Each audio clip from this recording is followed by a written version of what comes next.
Hey, good morning, Dr. Fuller. Good morning, Mr. Brown. How are you today? Oh, you know, fair to Midland. Standing tall in the face of adversity. Speaking of that, after you guys left, I couldn't even take Will to the airport Saturday morning. Really? I was sick as a dog, man. My brother had to step into the breach and take Will to the airport.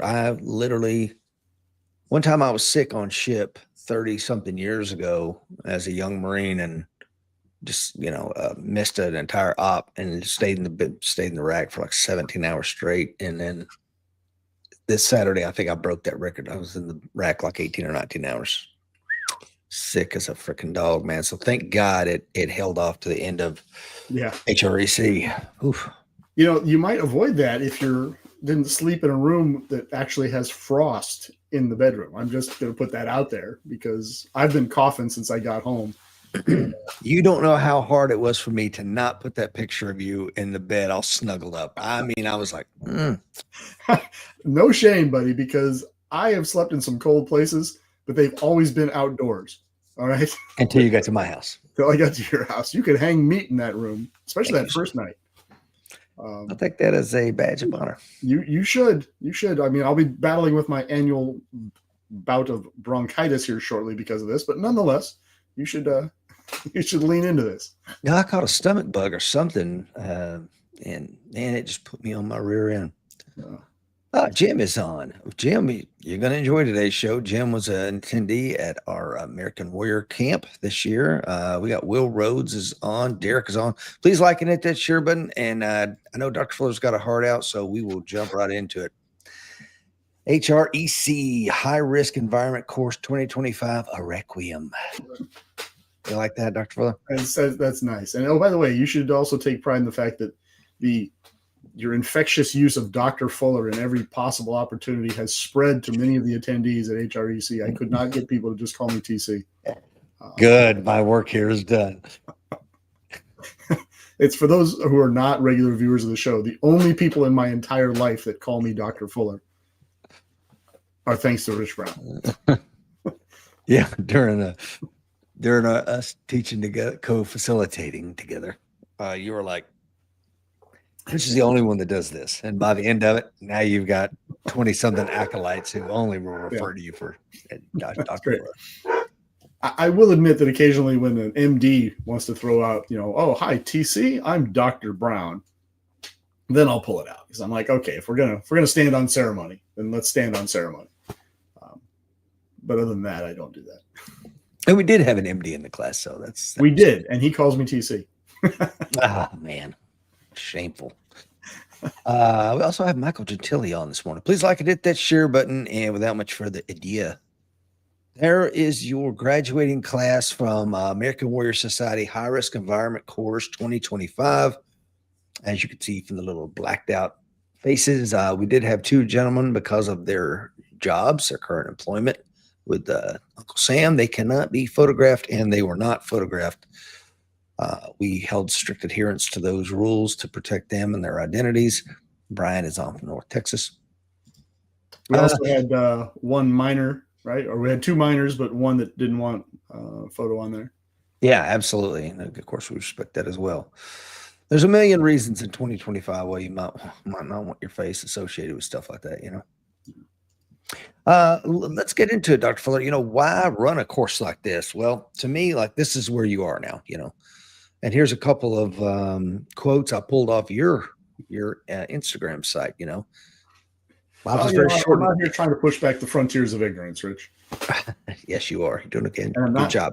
I'm not witty enough to come up with these things myself, but you got to admit, Marcus Aurelius and Seneca were very quotable fellows. Well, we could always, the Stoics were very quotable, and I think their lessons are very applicable today.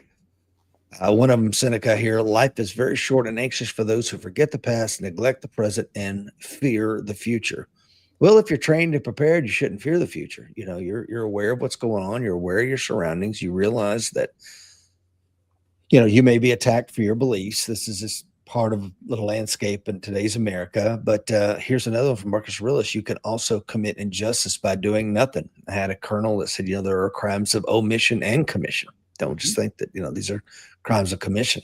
You can You can sit there and know that a Marine is doing wrong and you do nothing, and well, you're just as guilty. So, yeah, I mean, I think you can make a strong argument for the majority of the crimes of the German people under the Nazi regime were crimes of omission, willful blindness. You know, I don't want to know, I don't want to see, so I'm not going to look. Yeah.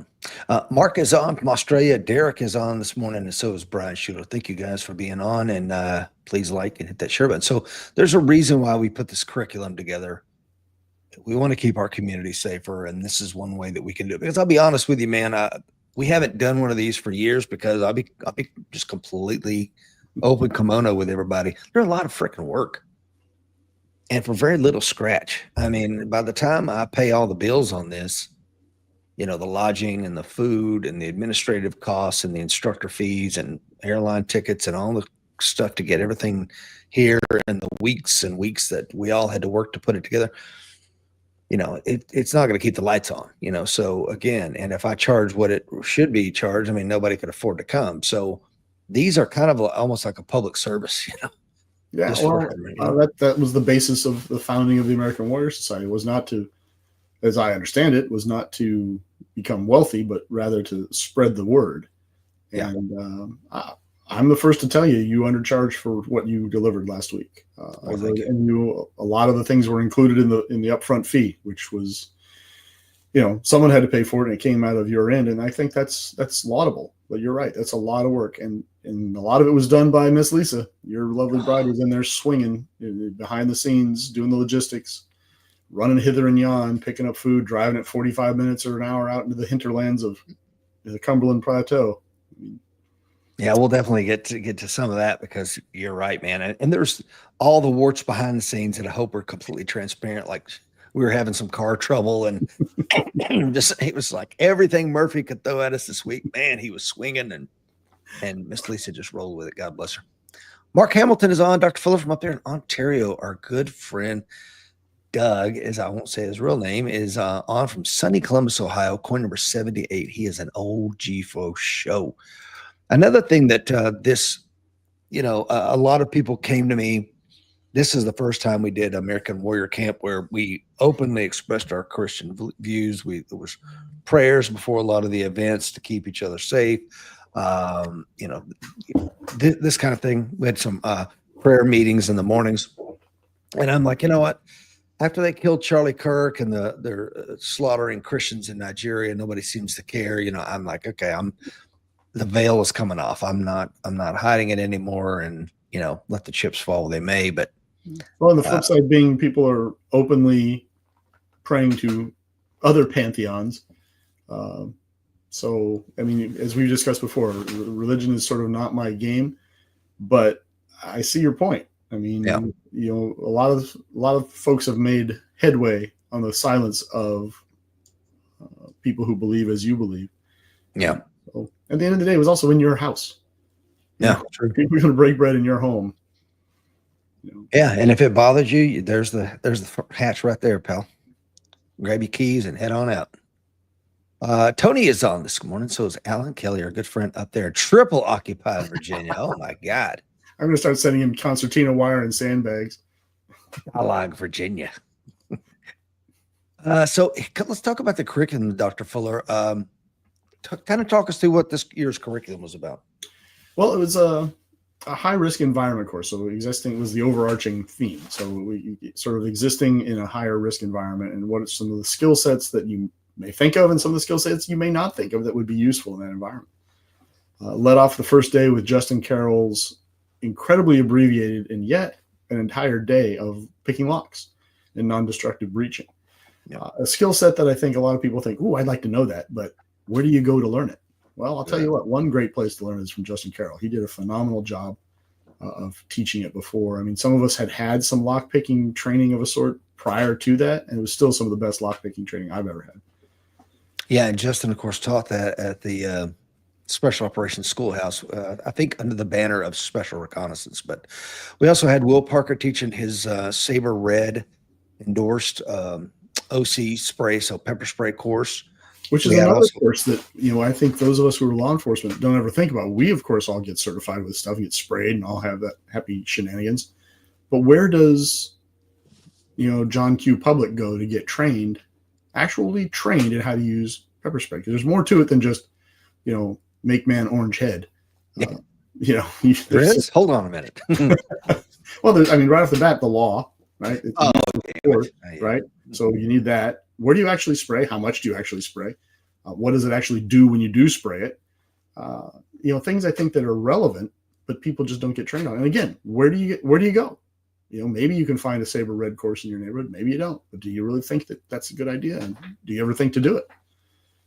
I totally agree with you. I mean, I was out there using this stuff with no, seriously. I mean, as a bouncer, I didn't have any training in it, other than, I think the club would sell you a can, for X dollars, and then you're free to use it.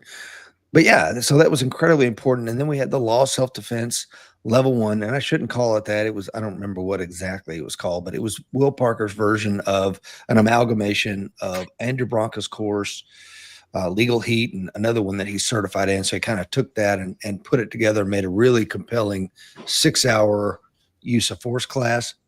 And then, of course, we had TAC Med with Justin Carroll, who's a paramedic as well. Steve Glenner taught some weapon retention and unarmed self-defense. You and I, Dr. Fuller, did an amazing job teaching. Is brilliant too strong a word? I think we should let history decide. But, not all heroes wear capes, Rich. That is true, sir. But I think students enjoyed that. We did one on vehicle CQB and some concealed carry tips, how to dress to the gun, all this kind of neat stuff. And then we let Mike Seeklener have his way with the crowd with the defensive handgun course, including low light. We'll get some pictures of that. Lunches were provided each and every day, as well as a social event and guided bourbon tasting. And again, where do you go for as a citizen for vehicle CQB? There are classes out there, but not everybody wants to fight in Fallujah. And this was not that class. This was fighting away from a grocery store or a gas station or something. And of course, Seeklender's class, I thought you went above and beyond by not just ordering up low light, but foul weather. That was pretty impressive, the way you brought in the cold weather and rain. And I'll tell you what, I didn't hear a single person complain. Soaked to the bone, freezing cold by the end of the day. But it's real world training. Yeah, we're going to get into that because you're absolutely right. And I'm going to hammer that home. Alan Kelly's on, says, I'm a Saber Red instructor. Matt is on from Tulsa. Dr. Siebert is on. Good morning, guys. Long time no see. And of course, Doc was there last week with us. Will Parker was there also. He is on this morning. And, so the dates were posted. I think we put this out in March, Dr. Fuller, that this was coming. And then signups were maybe available in June. I don't remember. Well, I think you have to for something like this, just for scheduling purposes, right? People that are going to come to something like this, they need to schedule the week of class plus the travel time on the end. Maybe have to finance it. Set the money aside. I think you have to put it out months in advance. Yeah, and so bottom line up front, I'm planning on probably doing 2 next year. They may each have a different theme. I'll be working with you and Mike and Will and Justin to kind of and some other folks to come up with maybe 2 different themes, 2 different price points, 2 different curriculums. So if one set of dates next year won't work for you, maybe the other one would. And but this year, everybody arrived on Sunday and departed on Friday afternoon. We had it here in town of Crossville, Tennessee. We were able to use Marksman's 30-acre outdoor range. We used the Clyde M. York. That's of Sergeant York fame, the Medal of Honor winner from World War I. It's actually, I think this, but maybe everybody else doesn't. It's on the grounds of an old World War II German prisoner of war camp. And they did a really good job of hosting us.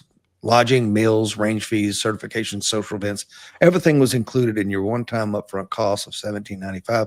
That's going to have to go up, guys. I can't eat costs like that and stay married to lovely Miss Lisa. So the cost will probably have to go. We limited it to 20 students. Guess how many we had, Dr. Fuller?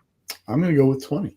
20 students. You're right. So there's the curriculum. I won't belabor it, but that's kind of how this is the form Mike and I use for our 1 week curriculum. And good luck. Interesting thing I found about that, it was, a lot of times you go to these schools and it says, okay, we'll be done at 5, and maybe we're knocking off at 3:30, 4 o'clock, especially later in the week as people start to get a little bit more tired, really working hard all week. Not here. This thing ran past, shutdown time on the schedule every night. In addition to, and I'm sure you're going to get into this, is in addition to the cross-pollination and the networking that took place by lodging everybody together. I think that was one of the biggest things, don't you? I do. I really do. I mean, I've been to, a couple schools in my day, and I've always found that if you put people in hotels off-site and you cut them loose for lunch, that it really diminishes the impact of not only what's been taught in the class, but it diminishes the potential for networking, for making those human connections, for sharing those stories, for learning from other people's perspective. That was really a big, albeit understated part of this course. Yeah, Jim says the schedule was excellent. Well, thank you, Jim. That's a wonderful proof source. Gigi is on. Doc's beautiful wife. Good morning, Gigi. We also really were blessed to have Taylor, YouTube influencer from Defenders and Disciples, was there and recorded the entire course, almost 2 terabytes of data. So be on the lookout for that video to come out. I'm really excited to see what he was able to put together. Taylor and his videographer was there, and they had drones flying. They were they were taking close-up video of the rivers of rain were coming down. It was pretty cool. Now, do you know, is he going to do one long-form video and a bunch of tiny reels, or how is he going to eventually put this out? Do you know? That's a great question. I do know that his videographer, I say that tongue in cheek, but she really is his videographer. She's an incredibly well-trained videographer, his daughter. And I want to say the theme is going to be a father-daughter week unlike no other, which I think is just really cool. I do. There was 2 father-child pairs in the class, as you recall. And I'm very jealous, not just for the training that the children receive, but also just the opportunity, as any parent knows, just the opportunity to go somewhere with one of your kids and just hang out doing something fun that you both enjoy for 5 solid days. I mean, that's invaluable. It really is. And before you start clutching your pearls and, oh my God, they had teenage kids out there on the range doing this high-speed shooting, guys, they're probably better shooters than a lot of people that's going to hear my sound of my voice. They compete regularly, and they are incredibly good gun handlers. And I knew that going into it. So, would you agree? Your son, who was in the class, also. Yes, of course. He's 28, but yeah, he was. It was wonderful to have Grant there. Of course, it's funny, man. Every day I look around and go, "Oh, he's here," because I'm so, as you know, so busy. I don't even. Oh yeah, the Crossville Chronicle was also there. That did a story on it as well. So I never did see the photographer. Did he show up on Friday? I don't know. It's a great question. You might have to put some photos in the paper. The guy that did come out, the reporter, I think he took the photos as well. So John Shriver is on. Gladys, Gigi says, as a female, I greatly appreciate learning with such an incredible group. Well, thank you. Thank you, Gigi. So Taylor was there. This was the lodge that all the folks stayed in. I think it had 10 rooms, maybe 12. You can't really see the 2 wings off to the left and right side where the rooms were. That what you're basically looking at there is the entrance to the central node of the building, correct? That's exactly right. And you see the rocking chairs in the front and stuff like that. There's hiking trails and lakes and stuff like that. But I say all that to say, we wanted people to be comfortable in an outdoor setting, places that they could break bread. There's a big common area with a big fireplace. And like I said, there were a lot of people were kind of sharing breakfast every morning and a Bible study. And it was just a really cool environment, I think. Chow is served, Dr. Fuller. Look at that. That is from the Flying Pig here in Cumberland County, Tennessee. My lovely bride, Miss Lisa, and there's our grandbaby, would bring us food every day. If you enjoy Southern fare, then you came to the right place. We try to get you covered every day with some good Southern cooking. And Miss Lisa did a freaking fantastic job of getting everybody taken care of. This is the range facility. We only really use the classroom out at the range for, I think, lunches. Is that right, Ed? Yeah. All the classroom lecture work was done out on the range, on the line itself. Yeah. So the first day, Dr. Fuller, I will just kind of move through some of this kind of quickly. We had to take care of the lawyers. We did a hold harmless agreement for shooting performance and American Warrior Society. We did a hold harmless for the range. We did a statement on, can we use your likeness? And those, like I said, two folks that because of their work, you cannot use it. So we Taylor had them wear green bands around their wrist. So that way, if he saw them in his video, he knew to take them out. And then the medical questionnaire that you put me onto, I think was a fantastic idea. So wherever the students went, we had a stack of envelopes with everybody's medical issues there, sealed in an envelope with their name highly written on it. And if there was somebody went down, we immediately could hand that off to the EMTs that were working on them. We thank God we didn't have to use them, but just having them there gave me a peace of mind. Wouldn't you agree? Yeah, I mean, you have them fill it out. For those that don't, aren't fully briefed on this, we have them fill out the forms themselves with a series of questions, medications you're on, who do we call if you're hurt, pre-existing medical conditions, et cetera, et cetera. And then they sealed them up. They put them in the envelope. So we never saw them. Right? And we collected the envelopes and we gave them to our medic.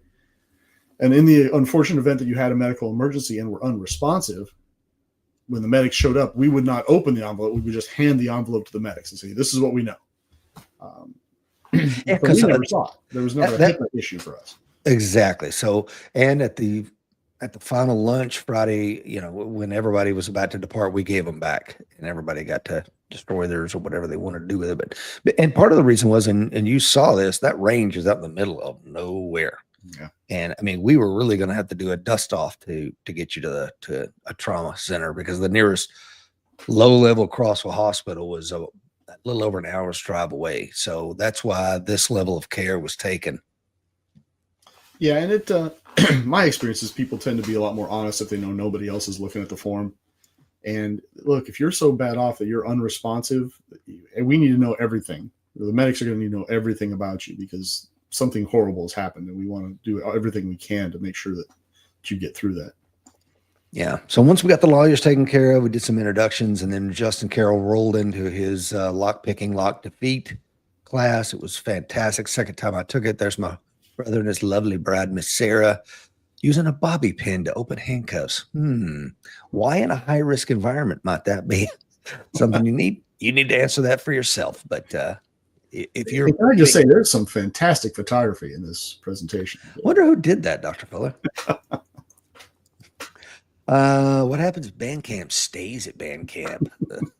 So there's a little behind the scenes look of the instructor cadre breaking bread with one another. And there's way too many Marines in that picture. I'm going to point that out right now. Oh yeah, like 6 Marines in that photo. Don't point them out. Here was the instructor cadre: Justin, Mike, me, of course, the esteemed Dr. Fuller, and our great friend Will Parker. There's some candid shots here. We've got, see, Colonel Brothers is in the center there, working on some close quarter shooting positions. We've got Warren and a gentleman who will remain nameless, working some weapon retention. Justin, of course, is working on some medical stuff. Here we go, working some, again, this is high risk environment course. This is the kind of stuff they're not going to teach you in your concealed carry handgun class. How do you retain the weapon in an entanglement? How do you manage distance with an adversary? Anything else you want to throw on that, Dr. Fuller? Yeah, I mean, adversaries can be non-compliant, and sometimes you tell someone to stop and they don't. And that happens to law enforcement. It certainly can happen to CCW people. As you well know, Rich, criminals are much more used to having guns pointed at them than most folks.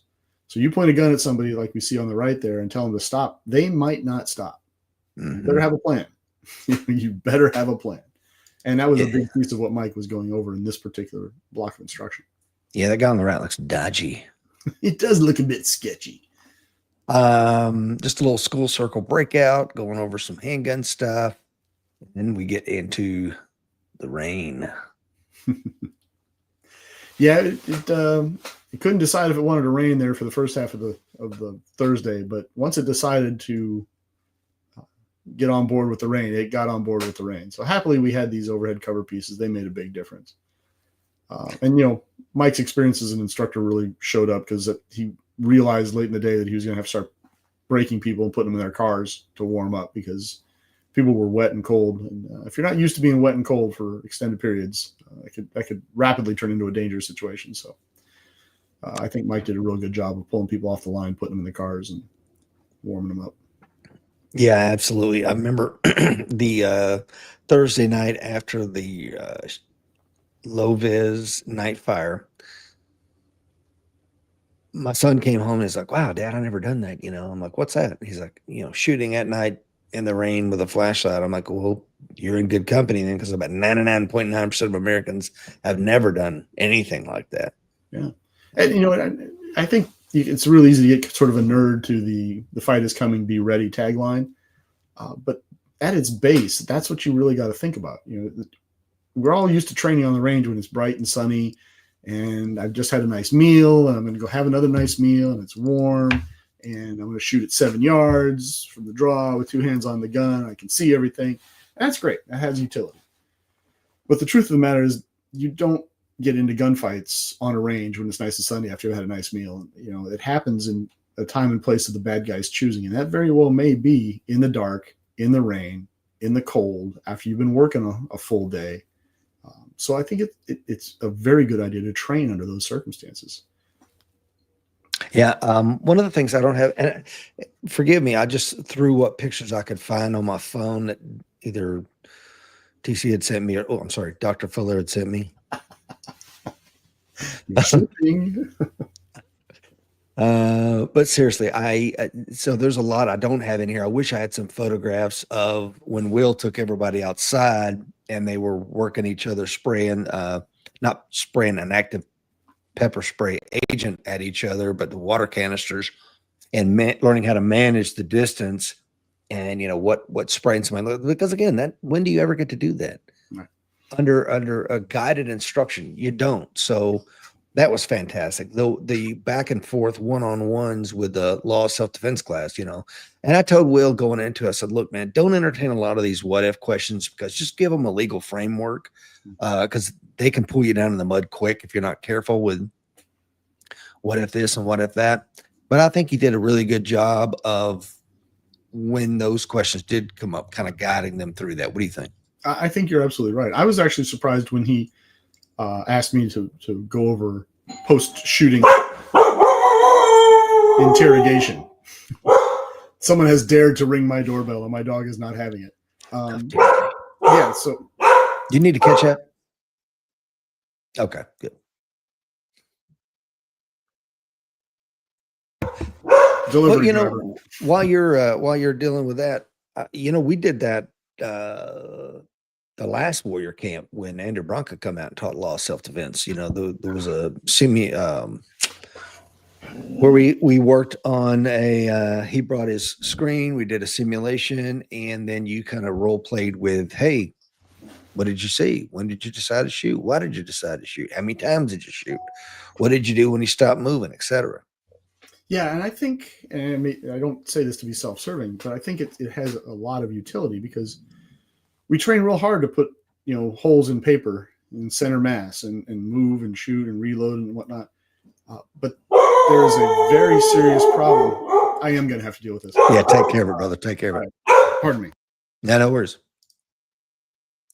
While we're waiting on Dr. Fuller to come back, a couple of comments coming in. Let's get this one from Jim, because Jim was actually there. Jim said the 20-foot distance was a real eye-opener, talking about the two-liter drill and understanding that 21 foot and in, they're going to close on you faster than you can draw your weapon. And that if you might think, that seems like I'd have enough space, but this is pretty much established doctrine, and Will did a great job of highlighting that to everyone. Doug says this training was out. Sounds amazing. Great job, gentlemen. Barry is on. Alan says, Lord willing, next year I will be able to attend. I sure would love to see you here. Brian says, what a tremendous program. I'm looking forward to the videos. Thank you, man. Doug once again says, low level light shooting with a firearm seems to have become a lost art due to weapon mounted lights. I see few instructors offering this training anymore, especially on a regular basis. You know what's interesting about that, Doug? I think you're right, but it would intuitively, it would sound like it would be more common because people are using weapon mounted lights, right? But it really is like, oh, I've got that covered. I got a light on my gun. What else do I need to know? Or I've got night sights on my gun. We talked about that. Like, okay, you got night sights. That's fantastic. Now you know whether your gun is aligned as to what your target is. You don't really have a clue. So working through, oh, Doug says I meant with a flashlight, not a firearm. Gotcha. Yeah, and I think the flashlight work is important too, because a common mistake I see with flashlights and low light is people will shine the light, and if there's a head target, and they hit them in the feet, they'll waste time canting the gun and the light, trying to get the light into the eyes of the target, and now the barrel's misaligned, so they move the barrel back, and the flashlight comes off. And there's real utility in practicing that and realizing, hey, if I'm trying to blind them with the light, that's one thing. If I'm trying to illuminate them in order to identify a threat, that's a whole nother animal. And I don't have to waste time monkeying about centering the beam of light on their nose. I simply have to be able to identify that there's an articulable threat, and then I need to get to work. Absolutely concur. Ted is on from Mississippi. Good morning, sir. Alan says, been instructing day and night recalls this month in the weather. You ain't training if you ain't snowing or raining. And we definitely got that. The first couple of days of weather here in Crossville, Tennessee was absolutely breathtaking, beautiful fall weather in Tennessee. And then when we got out there, it was not nice. No, it doesn't. But, that's reality. I used to get really put out when I lived and worked in Vermont because 5 months out of the year, we could not qualify outside. And it wasn't a lack of willingness on the part of the instructors or even the students. As slothful as FBI agents can be in 30-degree weather with 5-foot snowbanks, but because we couldn't get the range plowed and we couldn't get the road plowed to the range. And so, the frustration came from, we live and work in this environment half of the year, and we're not training to fight in that environment, as well as we could. Because, hey, digging a gun out from under a parka in sub-zero weather with gloves or mittens on, and what do you do? That takes some practice. Well, that is so true. Only to a certain extent. That is so true, man. That goes again back to the dressing to the gun, which we talked about. And a lot of people saw that their gear just came apart on them, literally. I mean, some people's screws fell out, holsters flew off. I mean, and this is when you find out under simulated stress of the buzzer and people watching you and rain, and I know that the people that happen to, you talk to them, they're a little embarrassed, they're upset, this didn't work, that didn't work. I look at that as a win. I really do, because you need to figure this out in the safety of a training environment where the pressure is merely self-imposed. Yes. So that you can say, what, this holster, I've always really liked it. Turns out it's crap. This belt looks really sharp.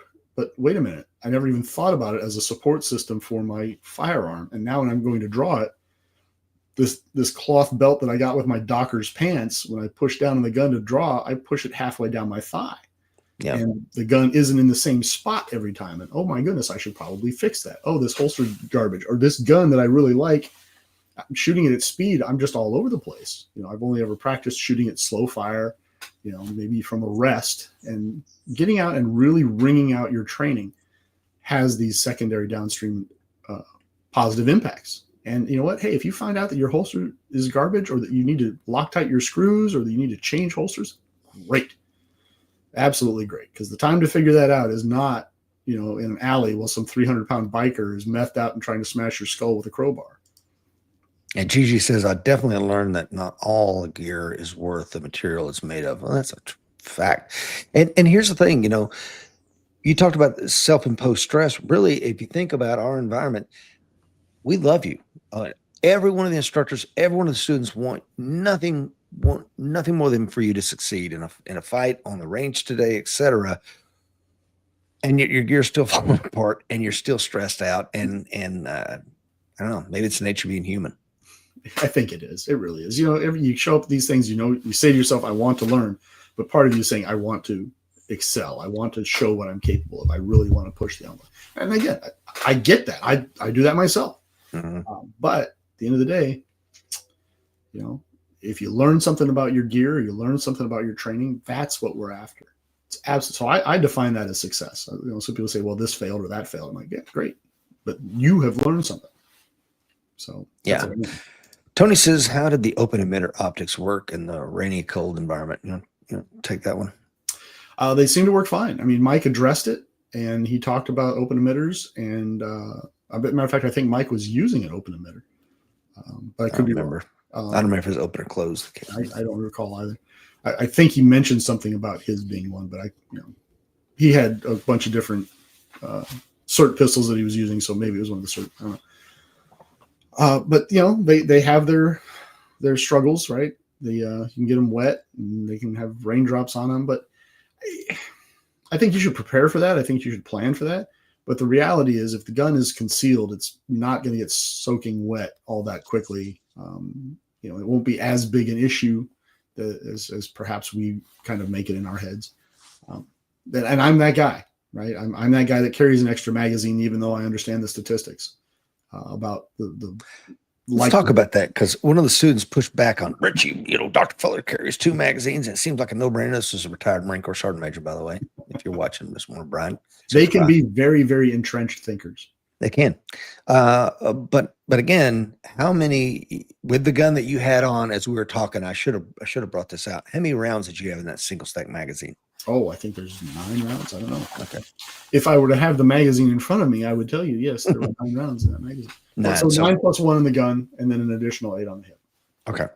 So we're basically carrying the same amount of rounds. Right. That was my point. Right. Except that I'm going to lose 2 to 3 seconds if I'm concealed in reloading in a combat situation. And I'm not. And you're not. And I get it. I absolutely understand the statistics. I understand that the likelihood of ever needing a firearm are pretty low. Needing to fire it or even lower, and firing it to the point of needing to reload is non-existent. I get that, but I can't get it out of my head. 2 is 1, 1 is none. I've seen too many guns fail in competitions. And what is my protocol in the event of a malfunction? Tap, rack, bang. If I don't get a bang, I'm stripping the mag. I'm not trying to do anything else. I'm stripping the mag and replacing the mag and getting back to work. Yeah. Now, will that actually happen in a civilian gunfight for an old retired grumpy guy like me in a peaceful town? Statistically speaking, I'm much more likely to get hit by a bolt of lightning while having a stroke. But that's sort of my training scars, lived experience, call it what you will. It's just the way I am. And it's a minimal inconvenience. And see, I think that right there, just the tap racket ain't working, and I unload, reload the gun with a fresh mag. If I do that, I'm going to be in trouble, right? And that training scar may literally get me killed. So again, but you have to know these going in, and I think that's what you and I were trying to do. I'm not telling you what to think; we're just telling you how to think, right? And trying to tee you up to think. Yes. Right. That's really what we did a lot. Like when we did the non-pervasive environment weapons class, it wasn't say, hey, you should carry this or you should carry that. It was put some thought into it. Use your own critical thinking capabilities coupled with the training that you've had, understanding what you are physically capable of, understanding what your training level is, and decide, and your acceptance of risk, right? I mean, you may not want to take risks on some of these things. Maybe you're more risk-taking than I am, but whatever these things are, you have to think this through. You have to have a plan. And that's the be ready of the American Warrior Show mantra is, these are hidden thought processes that you need to go through in order to get to where you need to be. Yeah. And I was, if you look back at the picture of the instructor staff that we were blessed to have for HREC this year, I mean, there's close to 100 years of military service, dozens and dozens and dozens of foreign countries operated in, 50, maybe close to 50 years of law enforcement experience amongst us, and 100 years of carrying concealed. So again, I mean, this is an opportunity to ask questions, and that's why these breakout sessions and breaks and lunches together were, I hope, invaluable to the student.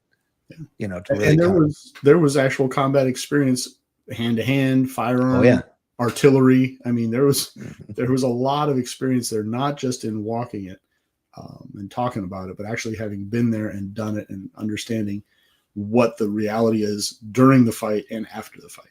And none of us were ever like, I'm not really comfortable talking about that. It's like, hey, we're here, we're alone. What do you got? And it was offered up. And it was that safe space, right? Yes. I hope the students felt that way, but I know that the instructor staff felt that way. That look, this is a safe environment. We can have these conversations about potentially difficult topics, and it's not going to come back to bite anybody. We're really trying to push back the frontiers of ignorance. We're really trying to impart knowledge that will help people in the gravest extreme, to quote Mr. Ayub. True. My brother says Mike et al. Brought some of these individuals from the lowest level of training to a higher level through the course. It was amazing to watch. Well, thank you, sir. I feel much more confident in my beer maintenance and care, having been in Jeff's company. I mean, that thing looks like a beard, only bigger. My goodness. Jeff can grow one of those in an afternoon. That's what he said. It's Cruz is on. Good morning, all. Semper Fi. Good to have you on, sir. Jim says questions provoke critical thinking. Glad to hear that, sir. So again, this was kind of at the range. We discussed safety, morning 1, minute 1, and then once we got out to the live fire portion, we went over it all again. Primary and secondaries were established with regard to who was going to triage and who was going to do what, and who was responsible, and who was the driver and which vehicle and where the keys are. All that stuff was covered because a lot of the classes that I've taken, that level of care is not taken, and I'm nervous on the firing line. I got to be honest with you, because it's like I know there's no plan, and if somebody gets shot, it's going to be a shit show. It's going to be cockroaches and the lights flip on. Yeah, I mean, even to the point where when we lost our secondary medevac vehicle at one point, it was seamless. We right away, picked the second vehicle, told the driver they were now, asked the driver if they were willing to become the secondary, made the plans, where are the keys, and it just trucked right along. Yeah, put the address in the phone, because there was a bridge out, and there was only literally one way to get to the hospital. If you went the most direct way, you were gonna have a bad day because the bridge was not there anymore. It was not. I saw it. It was not there. So here's a little taste of the low light in the driving rain. The targets were bagged, and the students just rolled with it and got cold and wet and sandy, muddy.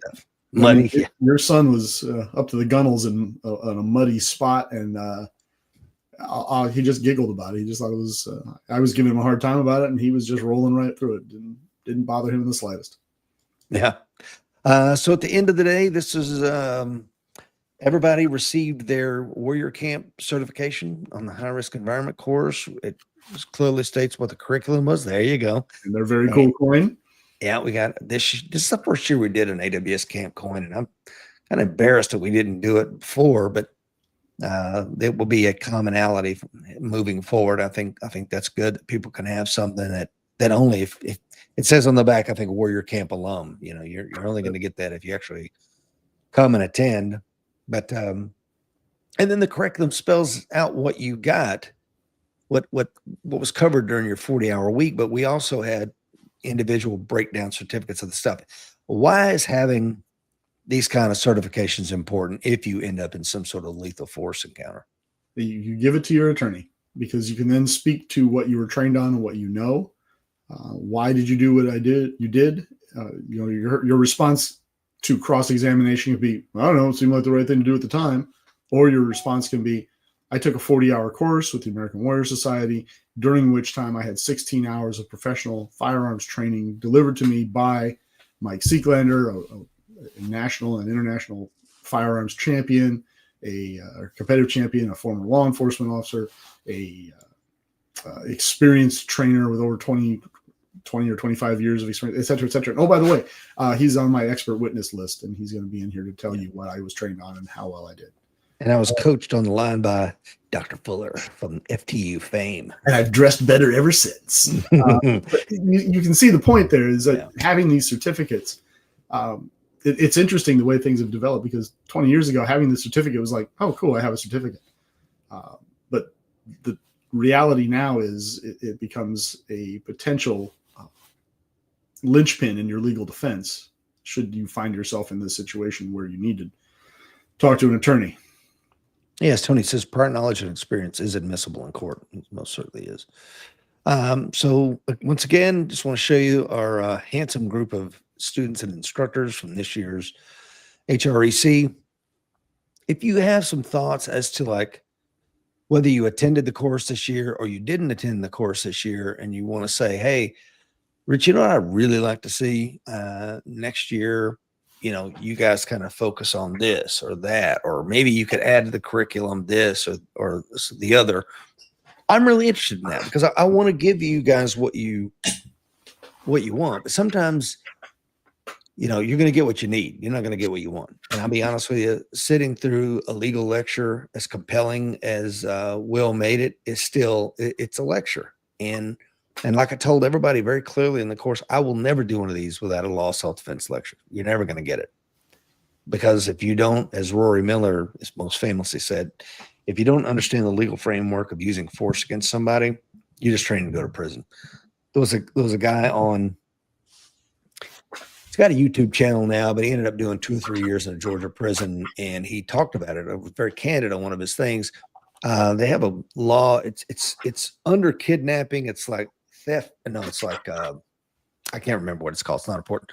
But he had grabbed his girlfriend in a parking lot and pulled her into the car. And everybody's exactly. And everybody saw it. It was on video, whatever. And the dude did 2 or 3 years in prison. So, and that's one level use of force. Now let's think about taking a human being's life as a use of force. So, and this is an interesting thing to think about if you haven't considered it. The law gives you the ability to be judge, jury, and executioner and literally kill someone on the spot and walk away freely. Whereas if the state wants to execute somebody, it's going to have to go through jury selection, a voyeur process. It's going to have to go through a trial. It's going to go through the appellate process. It could go all the way to the Supreme Court. You're going to have to wait years.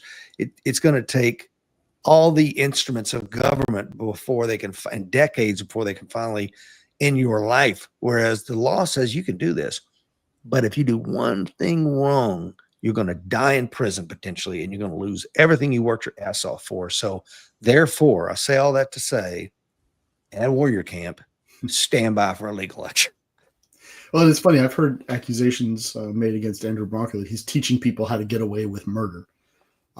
Simply not the case. No, it's simply not the case. And he'll tell you, I mean, if you sit through his actual classes, as I've done dozens of times, it's a class that largely focuses on, you sure you want to do this? Are you sure you want to carry a gun? Because this is the potential downside. Now, here are the potential upsides, but it's very much a rules of the game course. This is the game that you've entered into. These are the rules.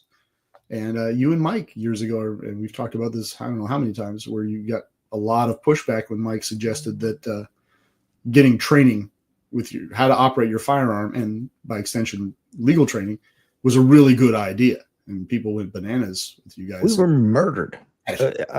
Not a single positive email came in after that one singular comment in a 2-hour show. It's like, maybe it's a good idea to get some training. Oh, you shit. I mean, it was brutal. And I responded to each one of them, telling them where they could kiss. But the truth of the matter is, nobody makes you get swim lessons. But it's a really good idea to have you teach your kids how to swim, right? I mean, nobody forces you to do that. And yes, I get it. It's a constitutional right. And I'm not, as you were, you're not advocating for lessening your right. But use it responsibly. Get some training. Learn how to do this stuff. I want everybody to carry. Every law-abiding American citizen should be carrying a gun. I mean, if I could wave a magic wand, but guess what, folks? You need to be trained. And as this week showed, people that thought they were ready weren't ready, or they were ready, but the gear wasn't ready, or they were ready and the gear was ready, but they weren't ready for the environment, i.e. the rain, I mean, so that's what training exposes. Yeah, I think Mike especially did a really good job in tailoring the training to where the person was. So, we had people in there that were very good shooters, were very competent gun handlers. And we had other people there that had never handled a gun at any level of pressure. And, he was able to tailor the class in such a way that everybody, I think it's safe to say that everybody walked away with value added, regardless of where they were on that particular spectrum.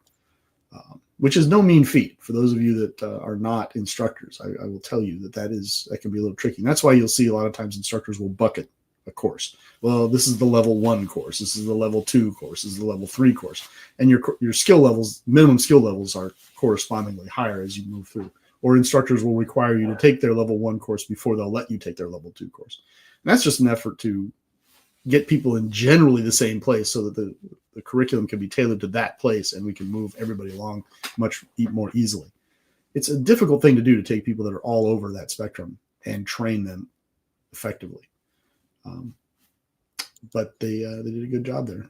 Yeah, and the same thing with like the law is kind of the medical thing. I mean, I won't belabor it, but if you're not ready to treat a casualty, maybe you should be. There was I put it up in the American Weir Society closed group on our Facebook page, where 2 adult a-holes having a road rage incident on a highway ended in a shooting, and the only person that got hit was the innocent 11-year-old son in the back of one of them's car. And it's like, your actions have consequences, and do you really want your child to pay for them? And oh, by the way, if you had a medical kit and some training in the car, could you have saved your son's life? The driver, I don't know if you saw the video, but the driver who lost his son is laying on the roadway just screaming and crying. It's too late now, that it's over. Your child is dead. He's never going to go to school again. He's never going to grow up and have a girlfriend and have children because of your actions. So again, the time to invest in these courses is now. I'm telling you right up front, I'm probably going to run to at least 1 next year, probably 2 of these. So if you can make it to 1, great. If you don't, then I wish you nothing but well. Hasta luego. But Don has a great point. He says, with every right comes a personal responsibility. Yeah, it's absolutely true. I really look forward to next year's classes. I hope I make the cut for an instructor re-invite, and if I do, I'll have enough sense to bring my subarctic sleeping bag. I should have put that picture in. Damn it! I am thankful you did not. For those that don't know the picture he's talking about, the second night in the house there, I was in a very cold room, and Rich said, he sent me a text, at the end of the day, everything okay? And I sent him a picture of me. I looked like I was ready for an Arctic expedition. I was all snoodled up in that freaking blanket, and yeah, it was a little embarrassing. But those of you who've ever been cold know that the fashion does not count for anything in a cold environment. Yeah. And, I think I got a lot of really good feedback too. And it isn't in the slideshow, but, we did a Thursday night after the night shoot. Everybody came back to the farm, and we stood around the fire. Folks got warm. We had a bourbon tasting. We had a really nice meal. And it's an opportunity to really hang out and spend some time together away from the guns and the gear and stuff. And it was a really memorable moment for me because, and I'll be, without being overly emotional about it, I'll tell everybody what I said. When we started this 11 years ago, I honestly thought we're going to put our content online. People can pay to play. If they want to engage with the content, great. And then it was like, okay, well, we need a podcast to let everybody know that it's out there and hopefully they can take advantage of it. And then somebody said, will you do a camp? Okay, yeah, we'll do a camp. And then I got to meet the people. And I'm like, my God, these are some of the most amazing, like, you and Will and Justin and all these people that I've met. I could go all day, Doc and Chi-Chi, and, the list is long.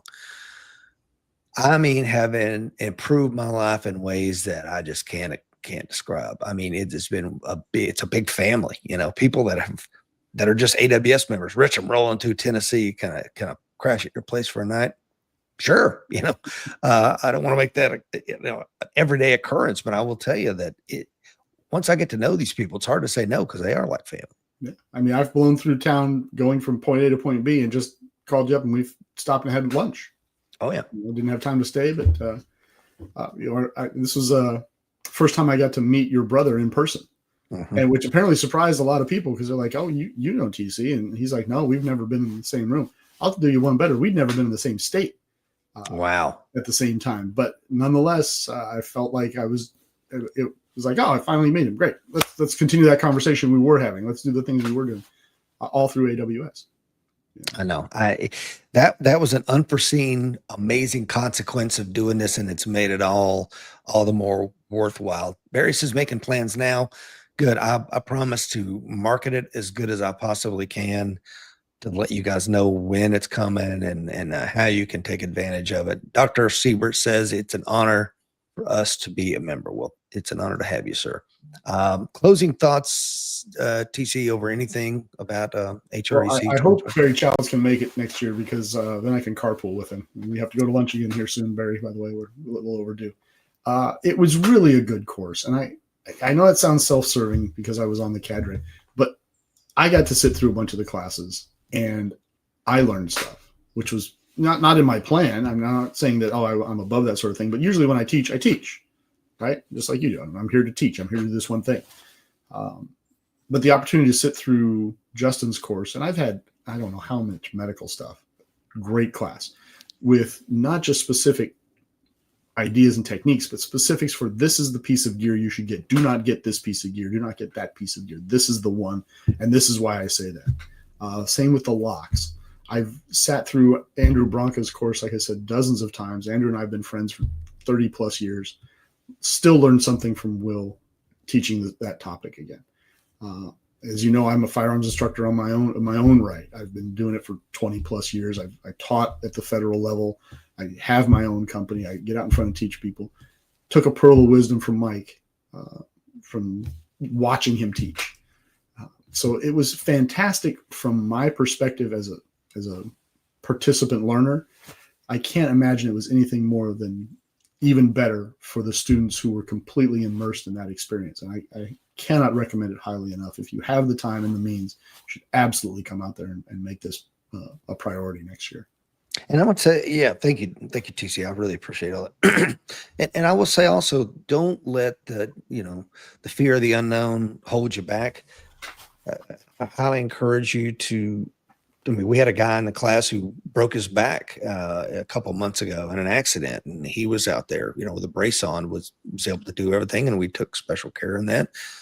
We had every age and skill ability out there, so I'm giving you absolutely no excuse. There's no out for you. Plenty of former Marines, so we had to use small words, which I thought was really a good plan, and it worked well. A lot of times you can just grunt and point, and that seemed to be an effective methodology as well. So all skill levels, all education levels, all intellect levels are welcome. Yeah. And really that kind of wraps it up, man. It was a great course. It was a hell of a lot of fun to put it on for you guys. And if you're listening to us in a podcast to come, or you're watching this video later, I hope to see you out there. Honest to God, really do. I think we'll have a lot of fun together and learn from each other. And hopefully we'll see you in one of the courses next year. I look forward to it myself. All right, Dr. Fuller, if you would, please. Oh, Dr. Bodson says, sorry, I missed it. Well, you got no excuse next year, doctor. I'm telling you right now. That's very true. One or two coming up. So please get on it. Because as you know, Dr. Bodson, as anyone who watches this show with any regularity, the fight is coming. Be ready.